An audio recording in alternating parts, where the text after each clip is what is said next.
신경 고백하시겠습니다.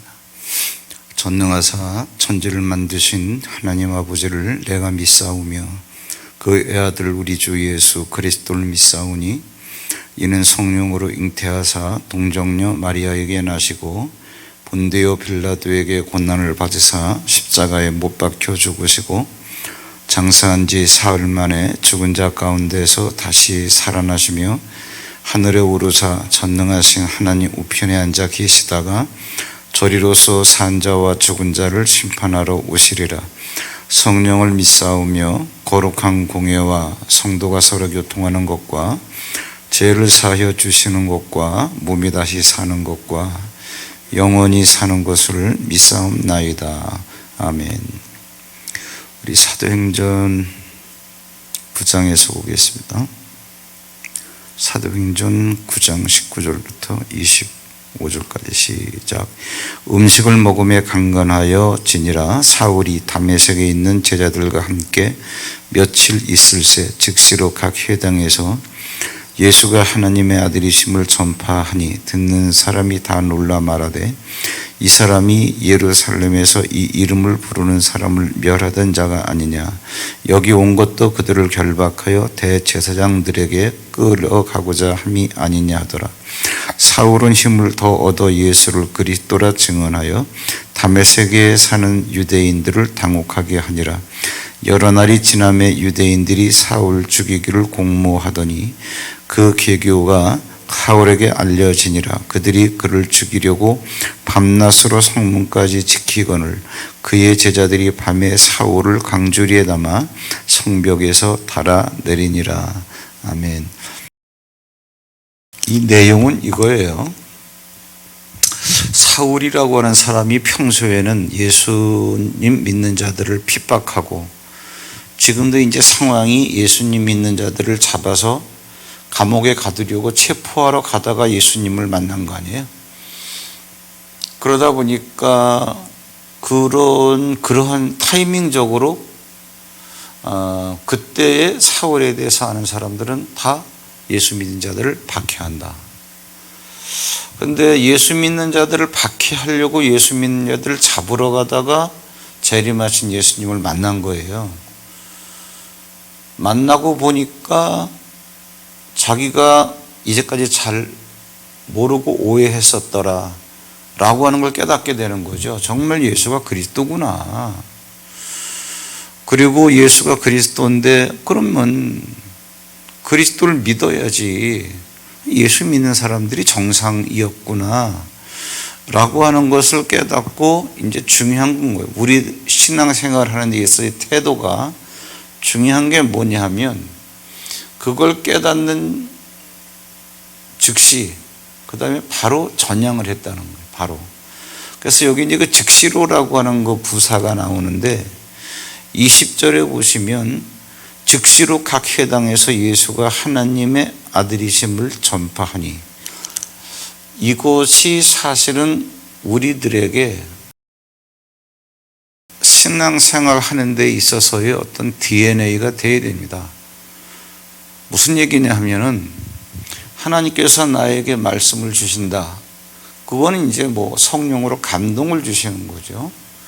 감동을 주실 때 감동받은 대로 바로바로 행하는 게 가장 지혜롭고 가장 현명한 거예요. 이런 부분들이. 왜 그런지 잘 생각해요. 조금 이게 어려운 부분인데 신앙생활 하는 사람에 대한 하나님의 그러한 계획이라고 하는 것은 영생이라고 하는 세계에서 항상 세팅이 되어 있는 거예요. 우리가 몰라서 반응을 못하기 때문에 그렇지. 생각하면 무슨 얘기냐면 이 얘기예요. 제가 여러분에게 이제 심부름을 시키면 여러분도 사람이고 저도 사람이니까 이거 할래 말래 하는 게 좋을까 말까. 내가 지금 이런 얘기, 이런 심부름 시키는 게 잘 시키는 건가? 뭐 이러다 보니까 생각할 수도 있고 나중에는 취소시킬 수도 있고 망설일 수 그렇잖아요. 그런데 하나님은 인생이 아니시기 때문에 내가 쟤한테 지금 이런 것들을 이런 계획을 갖고 이런 것들을 시키는 게 잘하는 건가? 하나님께서 그러시겠냐고요. 다만 우리가 나에 대한 하나님의 그러한 계획, 지금 내가 뭘 하기를 원하시지? 라고 하는 걸 잘 모르니까 우리가 그럴 뿐이지, 나에게 뭐를 하길 원하시는 하나님의 그러한 계획이라고 하는 것은 영생이라고 하는 세계에서 항상 완벽하게 준비되어 있는 거 아니에요. 그걸 내가 모르니까 허송세월을 하고, 바울 같은 경우는 이제까지, 이제 여러분 보세요. 사도행전은 안 나오는데 이제 자기 자신에 대해서 뭐라고 소개하는 거 아니? 이 사람이 30 중반까지 예수 믿는 자들을 막 핍박하고 죽이고 이러한 인생을 살았는데, 나중에 예수님 만나고 난 다음에, 깨닫고 난 다음에 뭐를 깨닫냐면, 나는 우리 엄마 뱃속에서부터 하나님께서 나를 택정하셨다. 갈라디아 1장 15절인데 그러나 내 어머니의 태로부터 나를 택정. 그러면 내가 엄마 뱃속에 있을 때, 세상에 나오기 전부터 하나님께서 나를 택했단 말이에요. 왜? 복음 전하라고. 그러면 얘는 말문 떨어지잖아. 바울은 말문이 떨어지자마자 복음을 전해야 될 사람이에요. 그게 이제 자기 인생에 있어서 로스타임이 없는 거예요. 근데 그걸 모르니까 30 중반까지 헛된 인생을 산 거죠. 헛된 인생을. 자, 이제 최근에는 매 새벽마다 이제 어떤 그 구체적 아이템들이 계속 여러분들에게 이제 제공되는데요. 굉장히 중요한 거예요. 한번 여러분들이 어저께 이제 눈에서 비늘 떨어지는 얘기 했잖아요. 오늘은 이제 이거란 말, 즉시로. 그 무슨 얘기냐면, 신앙생활 하다가 여러분들이 성령의 감동을 받는단 말이에요. 성령의 감동을 받는 루트는 여러 가지죠. 뭐 설교를 듣다든가, 아니면은 믿는 사람들끼리 대화를 한다든가, 아니면은 기도한다든가, 아니면 성경을 읽는다든가. 그러다가 막 감동이 오잖아요. 감동이 오는데 그 오는 감동을 여러분들이 그냥 감정적 유의로만 끝내지 말고 행동을 하라는 얘기죠. 행동. 이제 이런 훈련이 안 됐을 때는요, 이러다가 괜히 그냥 손해보는 거 아니야? 이게 너무 그러는 거 아니야? 근데 이성적으로 살아야지. 이런 생각들이 자꾸 우리의 발목을 잡는단 말이에요. 이게. 바로 이런 얘기죠. 그 이제 그 부흥 강사들이 이제 예로다가 그런 얘기를 좀 하잖아요. 예를 들은 거예요. 교회 건축하는데 건축헌금 합시다. 그래가지고 목사님이 막 교회 건축에 대해서 브리핑도 하고 뜨겁게 설교할 때는 이렇게 해야지. 그러다가 집에 가서 생각하니까 5천만 원만 해야지. 한 주 지나서 주일날 작정서 낼라 그러니까 너무 과한 거 아니야? 3천만 원만 내지. 이게 사람이라 그 얘기죠. 이제 그런 예를 드는데, 여기서 말하는 건 뭐냐면은 1억이라고 하는 것이 만약에 감동이 오면 1억 바로 하라, 그러한 얘기예요. 생각을 바꾸지 마라. 그런데 왜 1억, 그 다음에 5천만 원, 그 다음에 3천만 원, 이런 식으로 왜 이런 것들이 되냐면은, 하나님께서는 원하시는데 원하지 않는 것을 내가 확인했으면서도, 그 다음에 뭐냐면 세상에서 살아가는 그런 모든 환경, 거기에 이것이 희석이 되는 거예요. 즉시로가 이제 그 얘기하는 겁니다. 이게 즉시로가. 한번 여러분들이 이런 것들을 자가 훈련을 하셔서 신앙생활은 이렇게 하는 것이구나. 근데 그렇게 행할 때 아마 여러분의 이성의 한쪽 끝에서는요, 야, 이거 제대로 하는 거야. 이렇게 살아보지 않았는데. 근데 이런 것들이 자꾸 잡을 거. 근데 한번 해보세요. 이거는요, 잘못되는 게 아닙니다. 잘못되는 게 아니고요. 그러면서 이제 사울이 즉시로 이제 이렇게 되죠.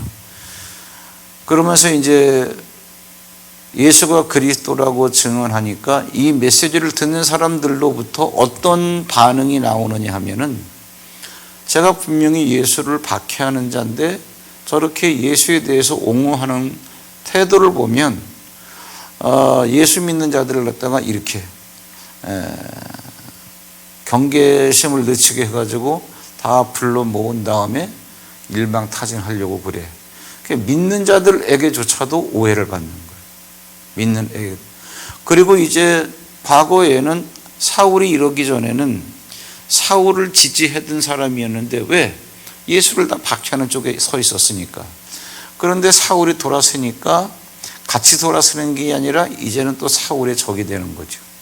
그럼 믿는 자도 사울을 따르지 않고 믿지 않고 과거에 사울과 같은 라인이었던 사람들도 사울을 반대하고, 그러다 보니까 믿을 길은 이제 예수 그리스도밖에 없는 거예요. 이게 엄청난 영적 고독이죠. 여러분들이 이런 것도 훈련하셔야 됩니다. 정말 주님 만나가지고 주님께서 가라고 하시는 길을 가려고 하다 보니까 남들이 알아주지 못하는 고독할 때가 굉장히 많아요. 이런 것들을 즐길 줄을 여러분들이 아셔야 돼요. 이런 것들도 심지어 죽이려고 그러잖아요. 죽이려고 그래가지고 이제는 성벽에서 광주리에 줄을 매달아가지고 광주리 안에 이렇게 넣어가지고 이제 그 다음에 나오는데 이렇게 달아내려서 탈출시키는. 그래서 생사의 경계를 왔다 갔다 할 정도로 많은 그러한 고난이 따르죠. 이런 것들을 즐길 줄 알아야 돼요. 사실 우리가 그러한 가운데서, 그러한 고난 가운데서 우리가 그러한 것들이 있어야 우리 삶 속에서 있을 때, 아, 주님이 정말 나와 동행하시는구나 라고 하는 것을 우리가 육적으로도 우리가 경험하고 느낄 수 있는 거지. 여러분들이 이것도 이제 아셔야 됩니다. 영적인 만족감이 결코 유익한 건 아니에요. 무슨 얘기냐면 육적인 그러한 것이 없이, 고난이 없이 영적으로만 주의 은혜로 감사하다. 맨날 입에서 하는 말이 주의 은혜로 감사하다. 왜? 아무런 일이 없는 가운데에서. 이거는 사실 어떤 의미에서 여러분, 우리가 어떠한 고난이라고 하는 환경 속에서 나와 동행하시는 주님, 무슨 얘기냐면 고난 때문에 내 인생이 끝나거나 그러면 모르겠지만 고난이 있음에도 불구하고 고난을 넘어갔더니 또 고난인데, 그러니까는 바울의 그러한 선교의 여정을 보면은 계속 고난의 연속이에요. 그러니까 바울이 이제 그 고백을 얼마나 멋있게 고린도후서 4장 10절쯤 보면 그런 얘기가 나와요. 죽을 우리의 육체를 항상 죽음에 넘겨주면 죽을 우리 육체의 예수의 생명이 나타나게 하려 함이라. 그게 무슨 얘기냐면 우리가 항상 예수의 죽음을 몸에 짊어지면, 그게 무슨 얘기냐면 예수의 생명이 또한 우리 몸에 나타나게 하려. 잘 음미 한번 해보세요. 매 순간순간 죽을 것 같은 고난의 연속이더라, 그 얘기죠. 그런데도 안 죽어. 그 얘기가 뭐예요? 예수의 생명이 우리에게 나타나기 때문에 어려움이 와도 내가 망하지 않고.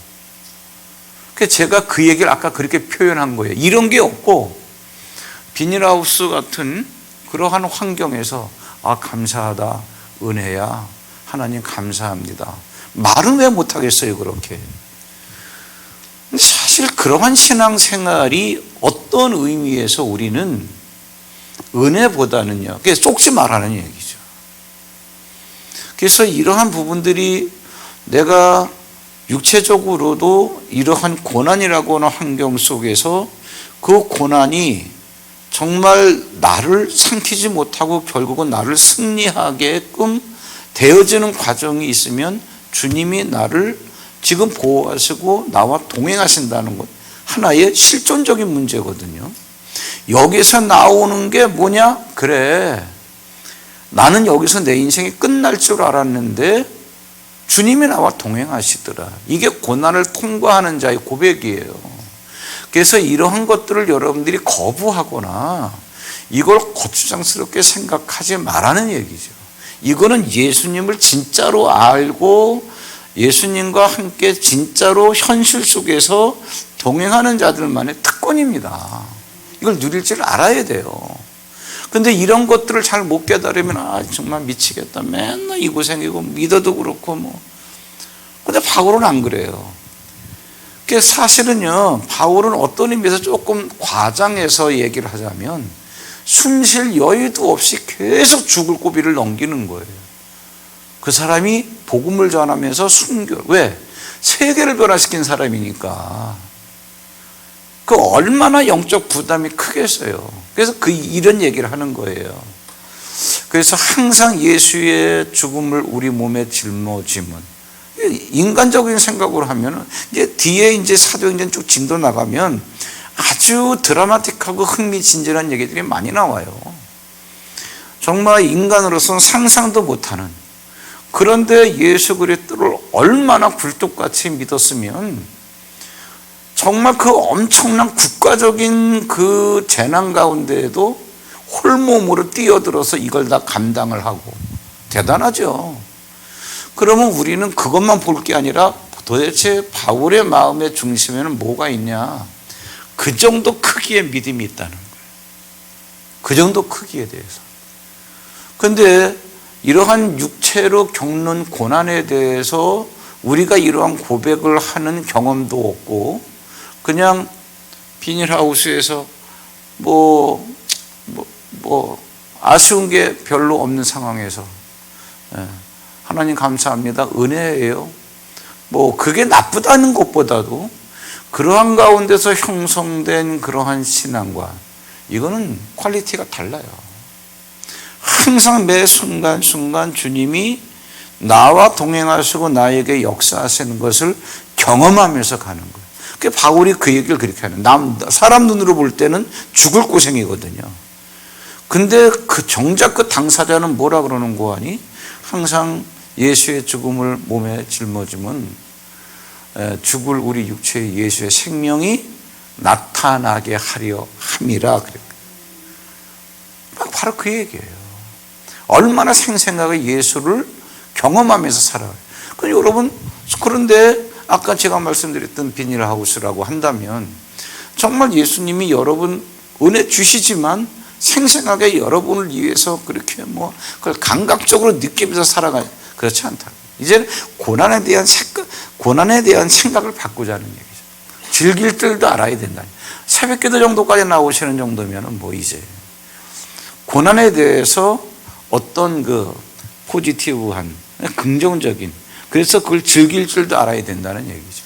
그러니까 바울이 예수를 만나는 순간부터 죽이려고 하는 사람들이 막 이제, 그 전까지는 없었어요. 믿는 자들은 바울을 피했고, 그 다음에 믿지 않는 자들은 바울과 한통속이었고, 바울은 어디 가나 지 하고 싶은 대로 다 했던 거예요. 그리스도를 잡아다가 감옥에 가두고 죽이고. 그런데 예수님을 만나는 순간부터는 뭐예요? 믿는 자들도 경계하고, 과거에 한 란이었던 사람은 배신하고, 자기를 알아주는 사람이 아무도 없어요. 이제 그 밑에 보면 그래가지고 나중에 알아주는 사람이 없어가지고 다소라고 하는 자기 고향에 가서 은둔 생활을 하는 거예요. 왜? 아무도 안 알아주니까.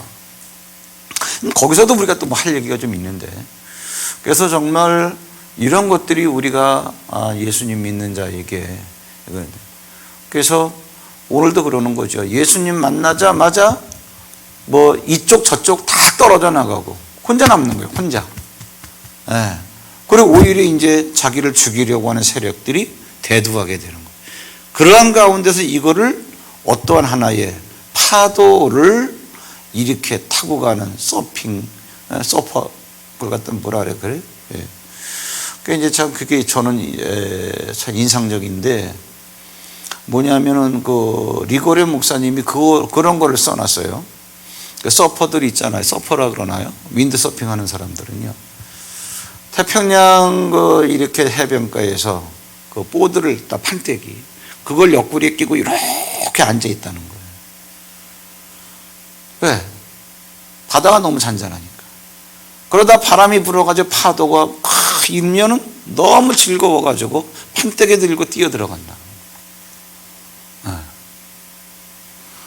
이제 이렇게 한마디로 말씀드리면 이제 좀 정리가 될 것 같아요. 그래서 즉시로 감동 오면 오케이. 그걸 갖다 여러분들이 잘 못 깨달으면 할까 말까. 근데 그 아까 말씀드렸잖아요. 깨달으라고. 뭐냐면 영생이신 하나님께서는 나에 대한 계획을 퍼펙트하게 다 세팅을 시켜놨기 때문에 즉시가 뭐냐면 그거를 내가 깨닫는 순간. 그래. 만약에 하나님이 시시때때로 변한다면 모르지만 인생이 아니기 때문에 시건치 아니하시고 후회도 없으신 하나님께서 완벽한 계획을 갖고 계시기 때문에 즉시는 뭐냐면 내가 깨닫는 그 순간에 반응하는 거죠. 근데 깨달았는데 망설인다. 그 세상적인 생각이 자꾸 들어오니까 하나님께서 내게 세워놓으신 그런 계획, 내가 즉시로 행동하면 이루어질 그 모든 것들을 다 놓쳐버립니다. 이런 원리를 여러분들이 깨달으셔가지고 감동이 오면 바로 하시는 거예요. 신앙생활 패턴을 바꿔버리세요.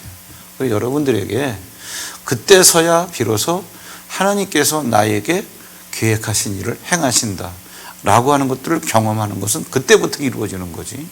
비닐하우스에서 아무런 장애물도 없고 그냥 편안하니까 감사하다, 편안한 것 때문에 감사하다. 글쎄요, 그럴까요? 그렇지 않을 거예요. 왜? 하나님께서 우리에게 계획하신 바는 잘못된 세상에서 물들지 않게 하기 원하시는 거기 때문에 편안하다라고 하는 것 자체가, 그래서 세상에 안주하고 있고 물들어 있는 것일 수도 있어요. 그래서 고난은 절대로 나쁜 게 아닙니다. 뜻이 있는 하나님의 의도이기 때문에 즐길 줄 알아야 된다는 얘기죠. 기도하겠습니다. 하나님 아버지, 오늘 사울이 이제는 재림하신 예수님을 만난 다음에 예수가 그리스도임을 깨닫는 즉시 복음을 전하기 시작합니다. 복음을 전하면 하나님의 일이기 때문에 인간적으로 생각했을 때 좋은 일만 있을 줄 알았는데 이쪽 저쪽 다 떨어져 나가고 이제는 무언 고립 상태에서 주만 바라볼 수밖에 없게 되었습니다. 그럼에도 불구하고 사울은 자기가 가야 할 복음의 길을 조금도 굴하지 않고 조금도 머뭇거리지 않고 그 길을 갑니다. 주님, 오늘 이 가운데에서 우리에게 깨닫게 해주는 요소들이 너무나 많은데 정말 우리도 이제는 성숙되고 철난, 정말 하나님이 기뻐하시는 이왕 신앙생활하는 거, 그런 신앙생활을 할 줄 아는 참 지혜로운 자들이 될 수 있도록 인도하여 주시옵소서. 예수님의 이름으로 감사하고 축복 기도하옵나이다. 아멘. 하늘에 계신 우리 아버지여, 이름이 거룩히 여김을 받으시오며 나라의 마옵시며 뜻이 하늘에서 이룬 것 같이 땅에서도 이루어지이다. 오늘날 우리에게 일용할 양식을 주옵시고 우리가 우리에게 죄 지은 자를 사하여 준 것 같이 우리 죄를 사하여 주옵시고 우리를 시험에 들게 하지 마옵시고 다만 악에서 구하옵소서. 대개 나라와 권세와 영광이 아버지께 영원히 있사옵나이다. 아멘. 자유롭게 기도하시고 돌아가시기 바랍니다.